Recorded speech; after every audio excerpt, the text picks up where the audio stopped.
Okay, welcome everyone. As you could smell, there's food in the air. It's Hashem tonight at 6:30. We will have a siyum, a Masechta Zvachim, a well-earned siyum, 120. Schus to live till 120 blat of Masechta Zvachim.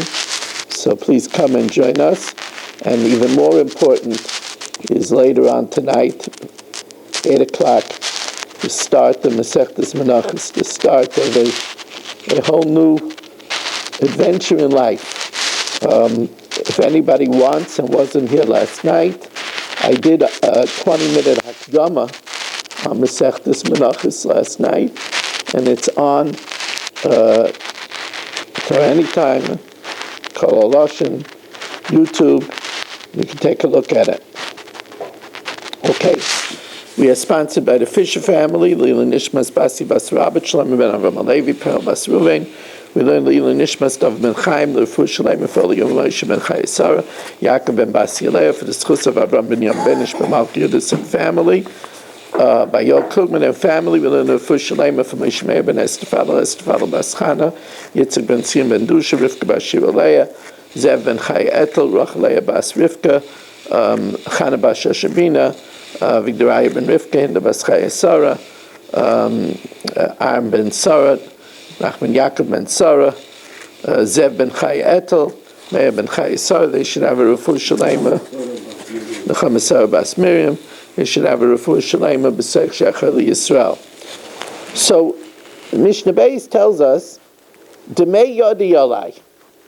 If he says, remember, Demei is not Arachin. That's the value. It says the value of my hand upon me. So then in those days where they had a slave market, Shamanoi soy kamahu shava biyad, how much he would be worth with the hand, the kamahu shava below yad, and how much he's worth without the hand, and it gives the difference. That's a chumrah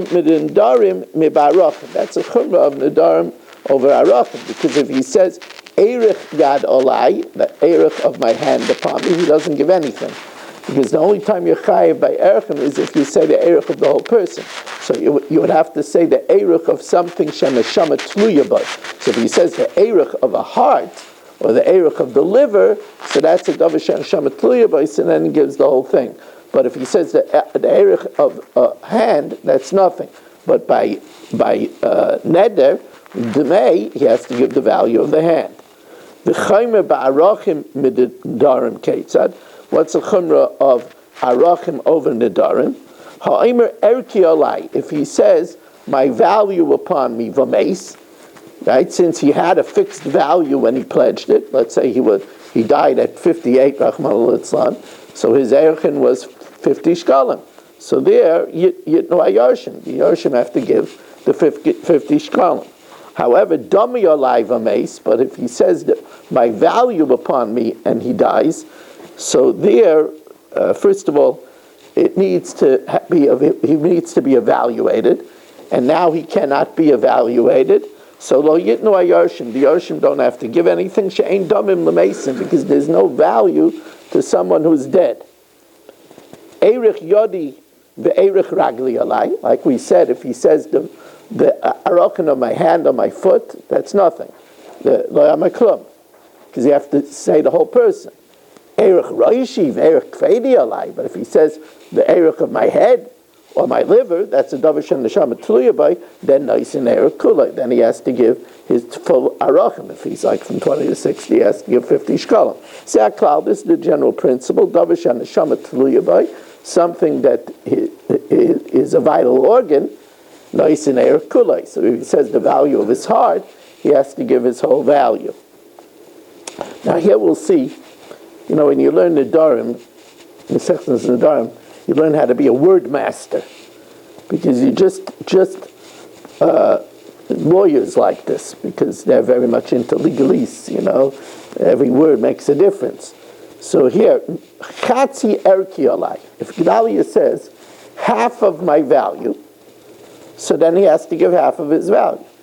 Then Noisin Chatzi Erkai.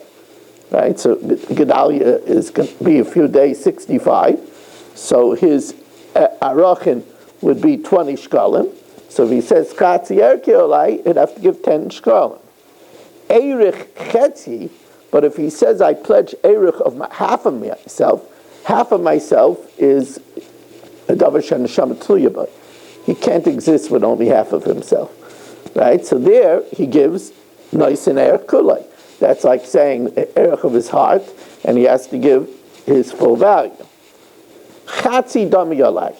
If he says half of my value, so nice and chatzi damav. So then he would have to give half of his value in the slave market. A guy like Gedalia, he could do almost anything, pitch for the Yankees and all kinds of things, right?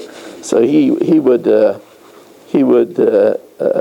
command a very big amount in the slave market. So he has to give half of his value. It's interesting.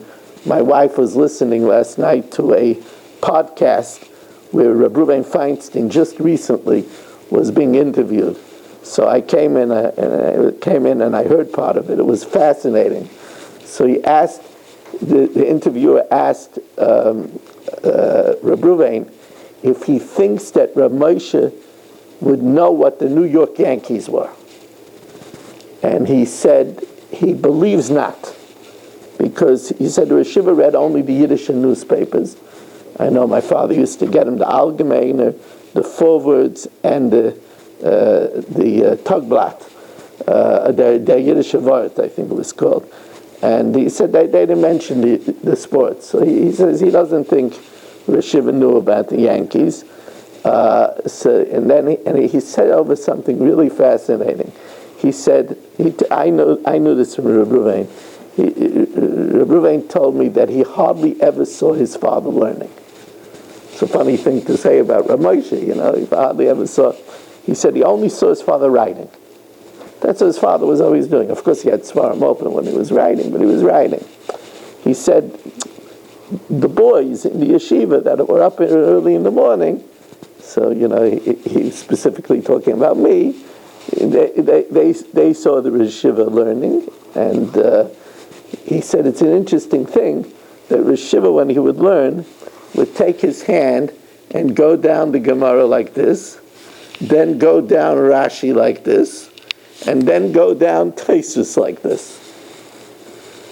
So he said, he always thought that, when you learn something so many times, you're able to really, he said, but one time he saw him looking at a Sefer Apardus. The first time he ever saw it, and he was going, this is wrong, and he was doing it also like that. He said, so that's the way he read. The way he read. He says he doesn't understand it, he can't read like that. So this is very interesting. Very interesting. He talked about, the interviewer asked him about his interest. He said they say that he was a Dodgers fan. So he said, look, I grew up in Brooklyn. And he said when the Dodgers were treacherous and they moved to LA, it cured him from baseball. That's what he said. Reb Ruvain said that. Yeah. No, he said he was a Dodger fan. I wasn't talking about the Yankees and the Red Sox. He talked about it, but he was a Dodgers fan. I heard this from Reb Ruvain myself. So he said, but it's an interesting thing that he said. He said that his interest in baseball was more from the Yiddish angle. Like he was fascinated with Sandy Koufax, and he said he was fascinated with Greenberg. He said Greenberg, I didn't know this, he said Greenberg had 58 home runs, and they didn't allow him to play the last 2 weeks. They didn't allow him to play the last 2 weeks so that a Jew shouldn't go past Babe Ruth's record. Yeah. He said that's what interested him about baseball, the Jewish angle. It's very, when he played, opposing manager was also for the same reason. Yeah. Anyway,